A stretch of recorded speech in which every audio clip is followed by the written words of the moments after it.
Hello সপ্তম শ্রেণীর শিক্ষার্থী বন্ধুরা, তোমরা কেমন আছো? আশা করি তোমরা সবাই ভালো আছো। আমরা হচ্ছে আজকে অনুশীলনী 2.1 গণিত বইয়ের অনুশীলনী 2.1 এর সর্বশেষ ভিডিও নিয়ে আলোচনা করব। অর্থাৎ এখানে হচ্ছে আমাদের যে বইয়ের অঙ্কগুলো আছে, অর্থাৎ আমাদের 11, 12, 11, 12, 13, 14 এই অঙ্কগুলো হচ্ছে আজকে আমরা সমাধান করার চেষ্টা করবো। অনুশীলনী 2.1 এর 11 থেকে সর্বশেষ যে অঙ্কগুলো আছে এগুলো করার চেষ্টা করবো। ওকে, দেখো 11 নম্বর প্রশ্নে যেটা বলছে, তোমাদের বইয়ের অনুশীলনীর 11 নম্বর প্রশ্নটা যদি একটু খোলো, দেখো কি দেখতে পাচ্ছ এখানে।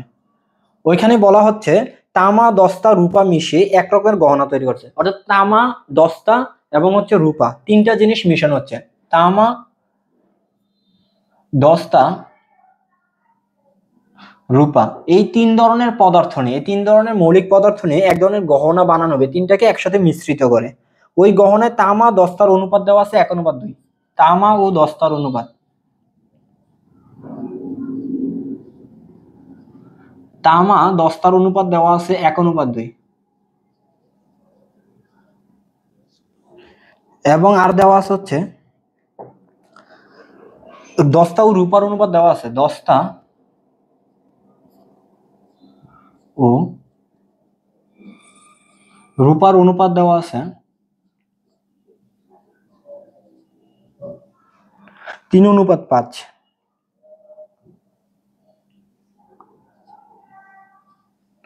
অর্থাৎ হচ্ছে আমাদের যে প্রশ্নটা দেওয়া আছে সেখানে বলে দিছে ওই গহনায় তামা ও দস্তার অনুপাত, তামা ও দস্তার অনুপাত দেওয়া আছে 1:2। তামা ও দস্তার অনুপাত দেওয়া আছে কত? 1:2। দস্তা ও রূপার অনুপাত হচ্ছে 3:5। রূপা, দস্তা ও রূপার অনুপাত দেওয়া আছে 3:5। অর্থাৎ তামা যদি থাকে 1 ভাগ, দস্তা থাকবে 2 ভাগ। এটা হচ্ছে তামার সাথে দস্তার তুলনার সময়। আবার দস্তা ও রূপার অনুপাত দেওয়া আছে হচ্ছে 3 ভাগ, 3:5। দস্তা ও রূপার অনুপাত দেওয়া হচ্ছে 3:5। অর্থাৎ যদি দস্তা থাকে 3 ভাগ, রূপা থাকবে 5 ভাগ। এখন তোমাকে বলছে তামা দস্তা রূপার অনুপাতটা আগে হচ্ছে আমাদেরকে বের করা লাগবে। মানে তামা দস্তায়, দেখো এখানে দস্তা একবার আছে, এখানে দস্তা একবার আছে। এই যে এখানে দেখো দস্তার মান হচ্ছে এখানে যখন 2, বাট এখানে দস্তা অনুপাত 3। আমাদের এই যে দস্তাটা হচ্ছে একই পরিমাণ করতে হবে। তো এই ধরনের অনুপাত, অর্থাৎ যদি আমাদের কাছে একাধিক রাশি থাকে, একাধিক অনুপাত থাকে, তখন এই অনুপাতগুলোকে একটা অনুপাতে যখন কনভার্ট করব, আমাদের কাছে এখানে দুইটা অনুপাত আছে, দুইটা অনুপাতকে আমরা একটা অনুপাতে নিয়ে আসবো, সেটাকে বলা হয় ধারাবাহিক অনুপাত। ওকে, তো ধারাবাহিক অনুপাত কি করবে? তামা দস্তা রূপা একটা অনুপাত, একটা রাশির মধ্যে নিয়ে আসবে, একটা লাইনে নিয়ে আসবে। তো এটা করার জন্য আমরা বলছিলাম যদি যেটা দেখো তামা ও দস্তার অনুপাত 1:2 আছে, তামা ও দস্তার অনুপাত 1:2 আছে, এটাকে আমরা 1 নিচে 2 লিখতে পারি।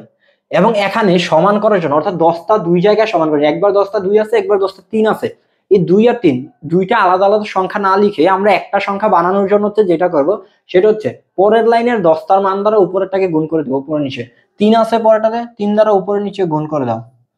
তাহলে এটা আসবে হচ্ছে 3 একে 3, নিচে আসবে হচ্ছে 6। ওকে, এইটা তো আসে দস্তা ও রূপার অনুপাত 3:5 আছে, তো এখানে দস্তা হচ্ছে 3 আর রূপা হচ্ছে 5 আছে, মানে 3 নিচে 5 আসবে। এখানে সেম একই রকম করার জন্য উপরের দস্তার মান দ্বারা গুণ করে দাও। আগেরটাতে ছিল 2, এখানে উপর নিচে 2 দ্বারা গুণ করে 3 দুগুণে 6, 5 দুগুণে 10। এই যে এবার দেখো এখানে দস্তার মান হচ্ছে 6, এখানেও দস্তার মান হচ্ছে 6, তার মানে দস্তার মান দুইটাতে কি চলে আসছে? একই চলে আসছে। এটাকে বলা হয় ধারাবাহিক অনুপাত। এখন যদি আমরা তামা দস্তা এবং রূপার মান বের করি, তামা দস্তা ও রূপার অনুপাত, তামা দস্তা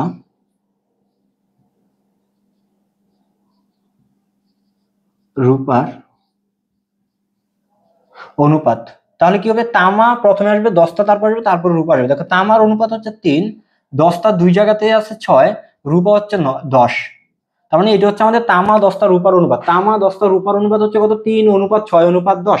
মানে তামা 3 ভাগ থাকলে দস্তা থাকবে 6 ভাগ, রূপা থাকবে হচ্ছে 10 ভাগ। এখন আমাদেরকে যে প্রশ্নটা বলা হয়েছে,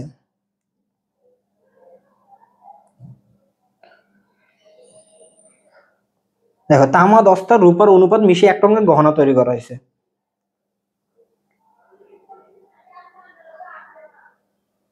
এখন দেখো যদি প্রশ্নটাতে যে পরের যে অংশটা বলছে 19 গ্রাম ওজনের গহনা, 19 গ্রাম ওজনের গহনায় কত গ্রাম রূপা আছে? 19 গ্রাম যদি ওজন হয়, যে গহনাটা তৈরি, যে তামা দস্তা রূপা এই তিনটা জিনিস মিলে আমাদের কাছে যে গহনাটা তৈরি করা হয়েছে, সেই গহনাটার ওজন যদি 19 গ্রাম হয়, তাহলে ওই 19 গ্রাম ওজনের গহনাতে রূপার পরিমাণ কত থাকবে? কত গ্রাম রূপা থাকবে? তো দেখো তামা হচ্ছে 3:5, দস্তা হচ্ছে 6:5, রূপা হচ্ছে 10:5। তাহলে অনুপাতের রাশিগুলোর যোগফল যদি আমরা 10 দেখি, অনুপাতের রাশিগুলোর যদি যোগফল বের করি, অনুপাতের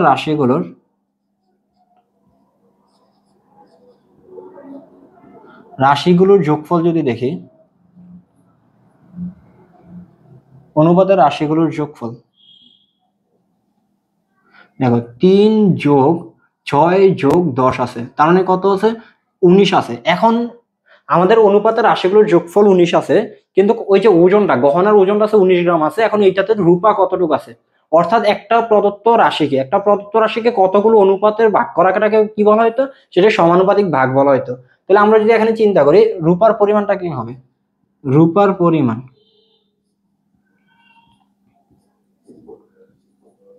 পরিমাণ হবে 19 গ্রাম ওজনের গহনা ছিল। 19 ছিল হচ্ছে আমাদের কি প্রদত্ত রাশি। এটাকে এই 19 গ্রামকে হচ্ছে আমরা প্রথমে 19টা ভাগ করব, তামা 10টা রূপা মিলে 19টা ভাগ করবো, এর মধ্যে রূপাতে চলে যাবে 10 ভাগ। তাহলে দেখো এটা আসলে হচ্ছে 10 গ্রাম। তার মানে আমাদের যদি ওই যে গহনাটা যদি 19 গ্রাম ওজন হইতো, এর মধ্যে রূপার পরিমাণ থাকতো হচ্ছে 10 গ্রাম। বুঝতে পারছো প্রশ্নটা আশা করি।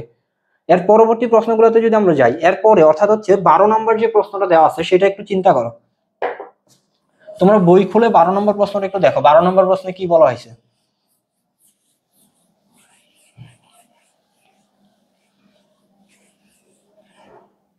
12 নম্বর প্রশ্নে বলা হয়েছে দুইটি সমান মাপের গ্লাস শরবতে পূর্ণ আছে। অর্থাৎ ধরো দুইটা গ্লাস আছে, এখানে একটা গ্লাস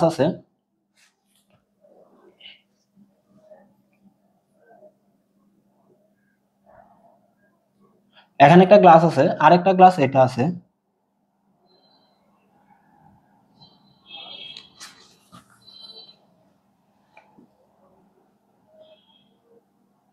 ধরো এই যে দুইটা গ্লাস আছে, বলতে দুইটা সমান মাপের গ্লাস, দুইটা গ্লাস ধরো হচ্ছে সমান, দুইটা গ্লাস হচ্ছে সমান মাপের গ্লাস শরবতে পূর্ণ আছে। দুইটাতে কি আছে?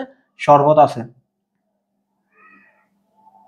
দুইটাতেই শরবত আছে ধরো। তারপরে প্রশ্নটাতে বলেছে শরবতে পানি ও সিরাপের অনুপাত যথাক্রমে প্রথম গ্লাসে। অর্থাৎ এখানে এই যে প্রথম গ্লাস, এটা যদি প্রথম গ্লাস হয়, এটা যদি দ্বিতীয় গ্লাস হয়, প্রথম গ্লাসে এই যে প্রথম গ্লাসে পানি ও সিরাপের অনুপাত হচ্ছে 3:2। প্রথম গ্লাসে পানি অনুপাত সিরাপ যেটা আছে, মানে পানি ও সিরাপের অনুপাত হচ্ছে 3:2। পরবর্তীতে আমাদের যে 2 নম্বর গ্লাসটা আছে, অর্থাৎ দ্বিতীয়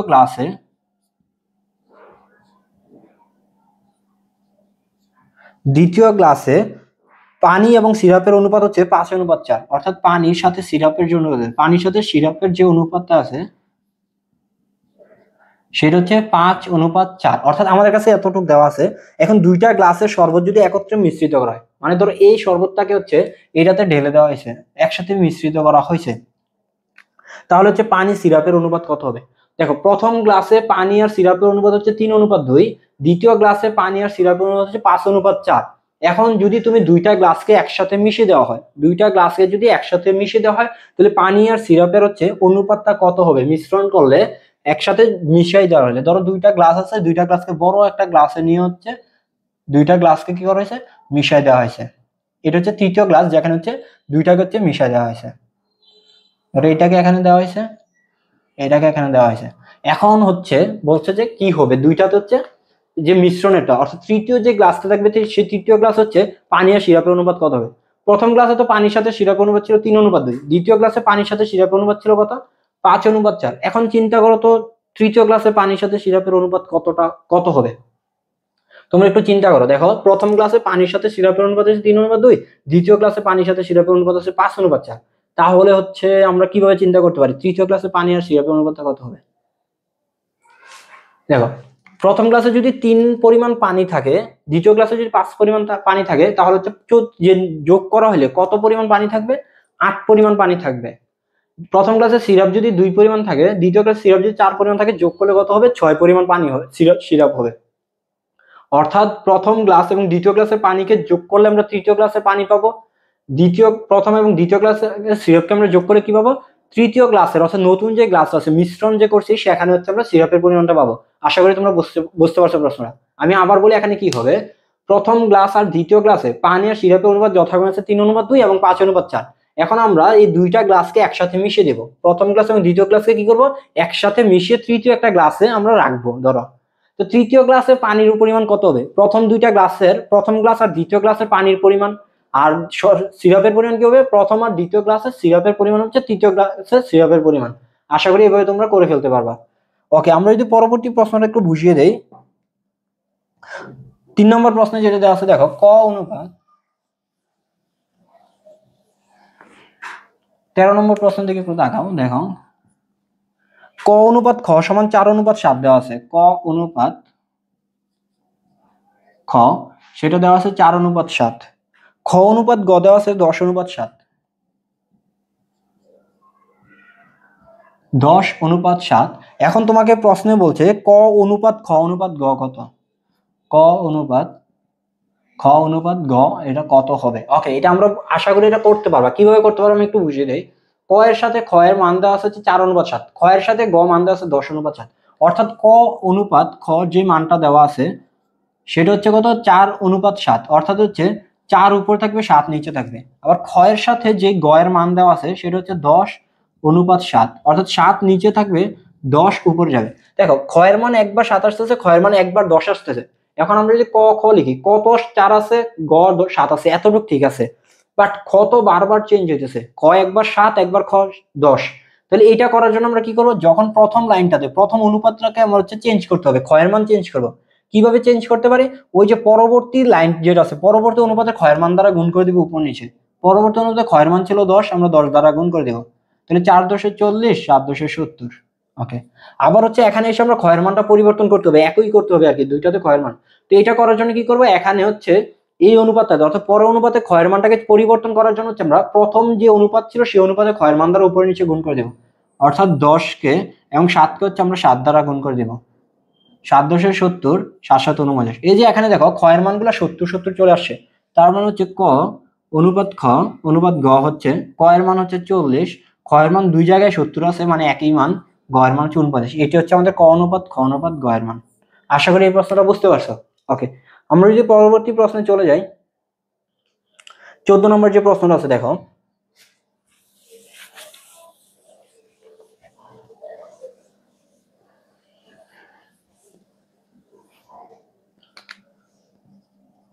দেখো 14 নম্বর প্রশ্নে কি বলছে? 9,600 টাকা সারা, মাইমুন আর আইসার মধ্যে 4:3:1 অনুপাতে ভাগ করে দিলে কে কত টাকা পাবে? অর্থাৎ এখানে তিনজন মেয়ে আছে, সারা, মাইমুন আর আইসা। সারা, মাইমুনা, রাইসা। তাদেরকে মোট টাকা হচ্ছে আমাদের 9,600 টাকা। এই 9,600 টাকাকে হচ্ছে তিনজনকে ভাগ করে দিব। 9,600 টাকাকে কি করবো? আমরা তিনজনকে ভাগ করে দেবো, এবং প্রত্যেকে, যেমন সারা পাবে 4 ভাগ, মাইমুনা পাবে 3 ভাগ, রাইসা পাবে 1 ভাগ। আমাদের কত? 4:3:1। এই অনুপাত হচ্ছে 9,600 টাকাকে তাদের মধ্যে ভাগ করে দিতে হবে। আবার বলি কি বলা হয়েছে? সারা, মাইমুনা, রাইসা নামক তিনজন মেয়ে আছে, তাদেরকে হচ্ছে 9,600 টাকা আমরা ভাগ করে দিব। কিভাবে ভাগ করে দিব? সারা পাবে 4 ভাগ, মাইমুনা পাবে 3 ভাগ, রাইসা পাবে 1 ভাগ। তো এই অঙ্কগুলো করার ক্ষেত্রে আমরা যেটা করবো, সর্বপ্রথম অনুপাতের রাশিগুলো যোগ করে নেব। অনুপাতের রাশিগুলোর যোগফল।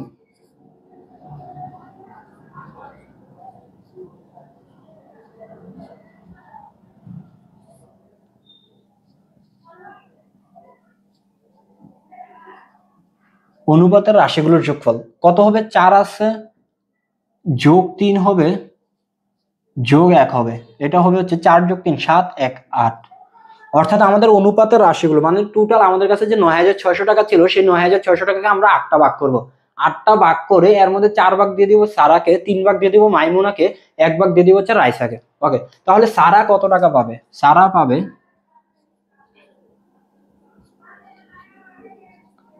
সারা পাবে এই যে আমাদের 9,600 টাকা আছে, সেটাকে প্রথমে হচ্ছে আমরা 8টা ভাগ করব। এর মধ্যে সারা পাবে 4 ভাগ। আমরা যদি ভাগ করি 9,600কে 8 দ্বারা ভাগ করলে 8×12 = 96, দুইটা শূন্য আছে, মানে 1200 গুণ 4, অর্থাৎ 4,800 টাকা। অর্থাৎ মাইমুনা পাবে হচ্ছে, সরি, সারা পাবে হচ্ছে 4,800 টাকা। সারা পাবে 9,600 টাকা ছিল, 9,600 টাকার মধ্যে আমরা প্রথমে 8টা ভাগ করবো। 9,600 টাকা কি করবো? 8টা ভাগ করবো, এর মধ্যে সারা 4 ভাগ নিয়ে নেবে। তাহলে 9,600কে 8টা ভাগ করলে 1,200 টাকা করে পাইতেছে প্রত্যেক ভাগে। এর মধ্যে সারা পাবে আর 4 ভাগ, মানে 4,800 টাকা। ওকে, তারপর যদি আমরা দেখি মাইমুনা কত পাবে।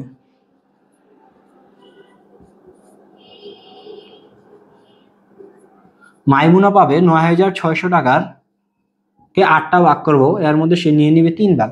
৯,৬০০ টাকায় 8 ভাগ করলে আসতেছে ১,২০০ গুণ হচ্ছে 3, এটা আসবে 3 বারো ৩৬, মানে ৩,৬০০ টাকা। ৩,৬০০ টাকা। তাহলে সারা পাবে ৪,৮০০ টাকা, মাইমুনা পাবে ৩,৬০০ টাকা। রাইসা কত টাকা পাবে? রাইসা পাবে ৯,৬০০ টাকাকে আমরা প্রথমে 8টা ভাগ করব, এর মধ্যে রাইসা 1 ভাগ পাবে। তাহলে ৯,৬০০ টাকায় 8 ভাগ করলে আসবে ১,২০০ গুণ হচ্ছে 1 ভাগ, মানে ১,২০০ টাকা পাবে। অর্থাৎ আমাদের কাছে যে ৯,৬০০ টাকা ছিল, সেই ৯,৬০০ টাকাকে আমরা সারা, মাইমুনা, রাইসার মধ্যে এভাবে ৪:৩:১ যদি ভাগ করে দেই, সারা পাবে ৪,৮০০ টাকা, মাইমুনা পাবে ৩,৬০০ টাকা, রাইসা পাবে ১,২০০ টাকা। আশা করি আমরা এই প্রশ্নটা বুঝতে পারছি। অর্থাৎ হচ্ছে আমাদের যে 14 নম্বর প্রশ্নটা ছিল, সেই 14 নম্বর প্রশ্নটা আমরা সহজে করতে পারবো। ওকে, তারপরের প্রশ্ন যদি আমরা যাই,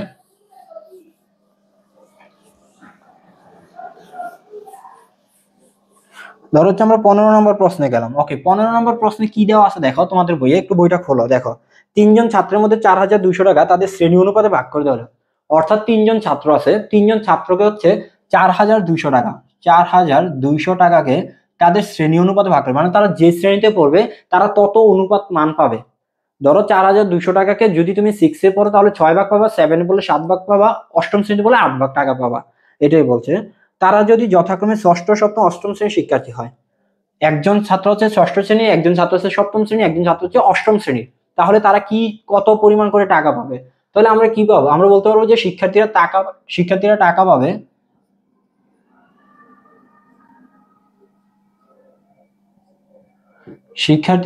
পাবে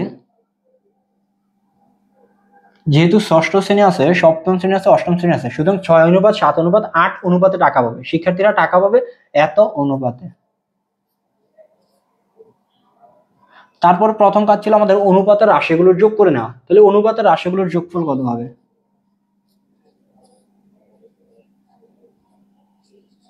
অনুপাতের রাশিগুলোর যোগফল,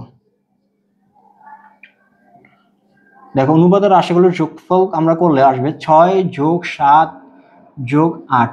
7 এবং 8 হচ্ছে 15 এবং 6 যোগফল হচ্ছে 21। অর্থাৎ আমাদের কাছে যে টাকাটা আছে 4,200 টাকা আছে, সেই 4,200 টাকাকে প্রথমে আমরা 21টা ভাগ করব। কি করব? 4,200 টাকাকে 21টা ভাগ করব, দেন হচ্ছে একজন পাবে 6 ভাগ, একজন পাবে 7 ভাগ, একজন পাবে 8 ভাগ। ওকে, ষষ্ঠ শ্রেণীর শিক্ষার্থী কত টাকা পাবে? ষষ্ঠ শ্রেণীর শিক্ষার্থী পাবে,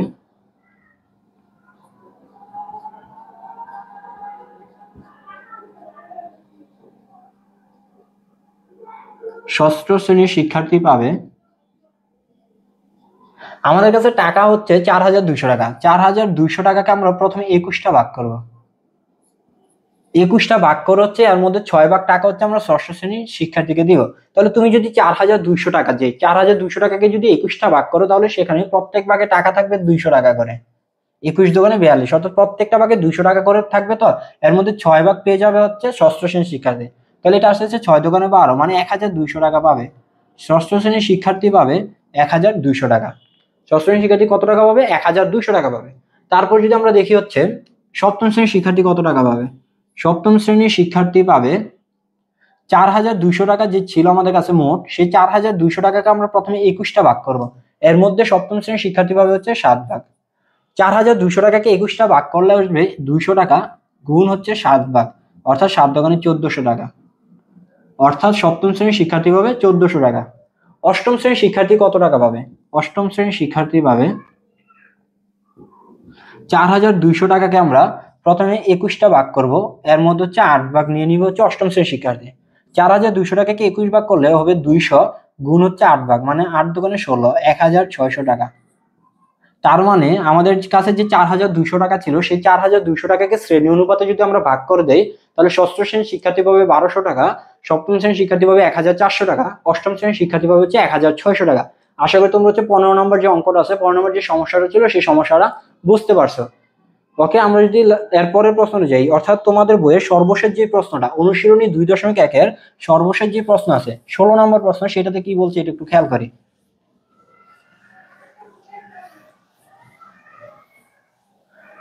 দেখো সর্বশেষ প্রশ্ন 16 নম্বর প্রশ্নে বলে দিছে সুলাইমান ও সালমানের আয়ের অনুপাত 5:7, অর্থাৎ দুইজন ব্যক্তি আছে, একজন হচ্ছে সুলাইমান, একজন হচ্ছে সালমান। সুলাইমান এবং সালমানের আয়ের অনুপাত।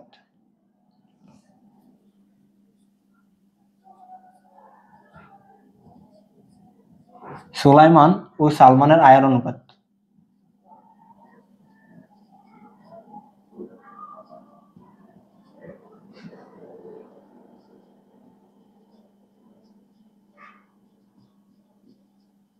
সুলাইমান এবং সালমানের আয়ের অনুপাত দেওয়া আছে হচ্ছে 5:7। সালমান ও ইউসুফের আয়ের অনুপাত দেওয়া আছে হচ্ছে 4:5। সালমান ও ইউসুফের।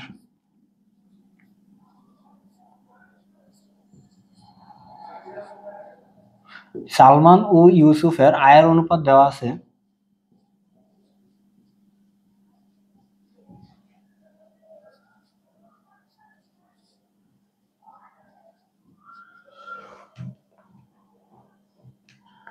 4:5। অর্থাৎ আমাদের কাছে সুলাইমান এবং সালমানের আয়ের অনুপাত, সুলাইমান এবং সালমানের আয়ের অনুপাত দেওয়া আছে 5:7, সালমান এবং ইউসুফের আয়ের অনুপাত দেওয়া হচ্ছে 4:5। এখানে দেখো একই ব্যক্তি দুইবার আসছে, সালমান এখানেও আসছে, এখানেও আসছে। তার মানে হচ্ছে যেহেতু একই জিনিস দুইবার আসছে, সেটাকে হচ্ছে আমরা দুইটা আলাদা আলাদা অনুপাত না রেখে একটা অনুপাতে নিয়ে আসবো, যেটাকে ধারাবাহিক অনুপাত বলে। ধারাবাহিক অনুপাত আমরা কিভাবে নিতাম? আমরা হচ্ছে প্রথম অনুপাত যেটা আছে 5:7, সেটাকে এভাবে লিখবো, 5 যাবে উপরে, 7 যাবে হচ্ছে নিচে। এখন সালমানের অর্থাৎ প্রথম অনুপাতটাকে যখন হচ্ছে আমরা পরিবর্তন করতে যাচ্ছি সালমানের মানটাকে, তখন পরবর্তী যে অনুপাত আছে সালমানের মানের, অর্থাৎ সালমানের যে অনুপাতটা থাকবে সেটা তার উপর নিচে গুণ করে দেবো। দেখো পরবর্তী অনুপাতে সালমানের মান আছে হয়তো 4, উপর নিচে 4 দ্বারা গুণ করে দাও, তো এটা আসবে হচ্ছে 4×5=20, 4×7=28। পরের লাইনে আসো, সালমান ইউসুফের আয়ের অনুপাত দেওয়া আছে হচ্ছে 4:5। সালমান ইউসুফের আয়ের অনুপাত দেওয়া আছে হচ্ছে 4:5। এখানে হচ্ছে আমরা সালমানের অনুপাতটা চেঞ্জ করতে চাচ্ছি। কিভাবে চেঞ্জ করব? আগে যে সালমানের অনুপাতটা দেওয়া ছিল, অর্থাৎ আগের প্রশ্নে দেওয়া ছিল 7, সেই 7 দ্বারা উপরে নিচে গুণ করে দেব। তাহলে 4 থাকবে উপরে, 5 থাকবে নিচে, 7 দ্বারা উপরে নিচে গুণ করে দাও, 4×7=28, 5×7=35। এই যে এবার দেখো সালমানের অনুপাত, উপরটা তো সালমানের মান দেওয়া আছে 28, নিচেরটা তো সালমানের মান দেওয়া আছে 28। এখন আমরা বলতে পারি সুলাইমান সালমান ইউসুফের আয়ের অনুপাত।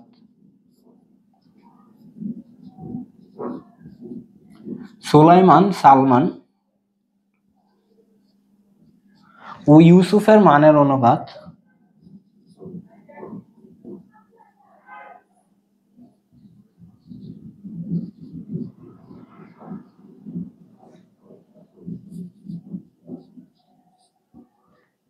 ইউসুফের মানের না, ইউসুফের আয়ের অনুপাত যদি আমরা লিখি, ইউসুফের আয়ের অনুপাত কত হবে?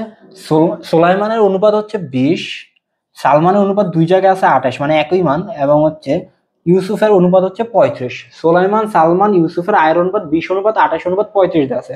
তারপরে জায়গাটাতে দেখো প্রশ্নে কি বলছে, সুলাইমানের আয়ের যদি 120 টাকা হয়, ইউসুফের আয় কত হবে? সুলাইমানের আয় যদি 120 টাকা হয়, ইউসুফের আয় কত টাকা হবে? ওকে, আমরা এটা বের করার জন্য হচ্ছে আগে হচ্ছে আমরা অনুপাতের রাশিগুলোর যোগফলটা বের করে নিই। অনুপাতের রাশিগুলোর যোগফল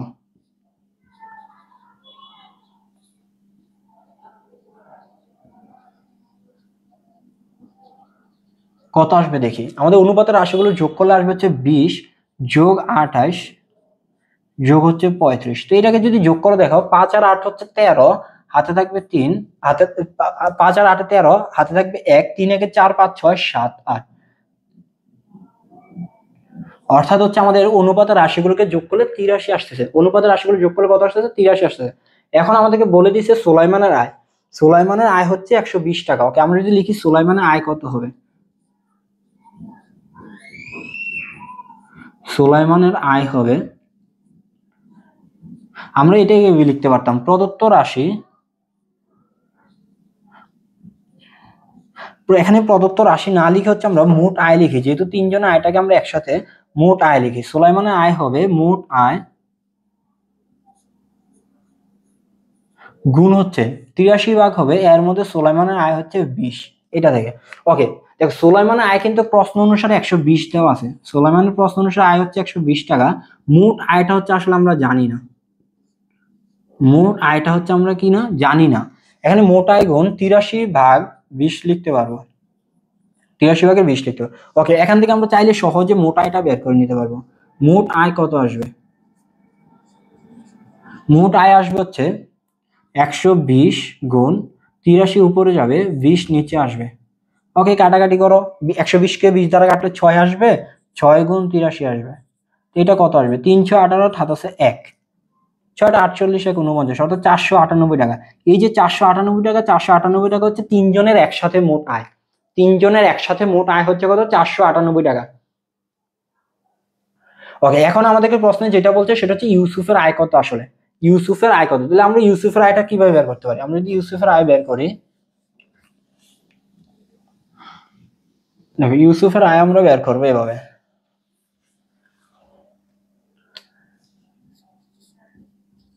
ইউসুফের আয় হবে মোট আয় গুণ হচ্ছে, আমরা হচ্ছে মোট আয়কে 83 ভাগ করবো, এর মধ্যে ইউসুফ পাবে হচ্ছে 35 ভাগ। ওকে, মোট আয় হচ্ছে 498 গুণ হচ্ছে 35, নিচে হচ্ছে 83। এখন আমরা যদি 498 কে 83 দ্বারা ভাগ করি, 498 কে যদি 83 দ্বারা ভাগ করি, এখানে আসবে হচ্ছে 6। 498 কে 83 দ্বারা ভাগ করলে আসবে হচ্ছে 6, এবং এখানে গুণ হবে 35। 6 এর সাথে 35 গুণ করে 5 6 30 শূন্য, আছে 3 3 4 18 3 21 210। তার মানে হচ্ছে ইউসুফের আয় হচ্ছে কত? 210 টাকা। ইউসুফের আয় হচ্ছে 210 টাকা। আমাদেরকে প্রশ্নে দেওয়া ছিল সুলাইমান হচ্ছে 120 টাকা যদি আয় করে, সুলাইমান যদি 120 টাকা আয় করে, তাহলে ইউসুফ আসলে কত টাকা আয় করবে? তাহলে হচ্ছে আমরা সহজেই ইউসুফের আয়ের পরিমাণটা বের করে ফেলতে পারছি। ওকে, তোমাদের অনুশীলনী 2.1 যে সকল প্রশ্ন ছিল 11 থেকে 16 পর্যন্ত আজকে আমরা সমাধান করতে পারছি, এবং এর মাধ্যমে হচ্ছে তোমাদের অনুশীলনী 2.1 সম্পন্ন হলো। আশা করি তোমরা হচ্ছে অনুশীলনী 2.1 ভালোভাবে বুঝতে পারছো। তোমাদের সবাইকে ধন্যবাদ। আসসালামু আলাইকুম।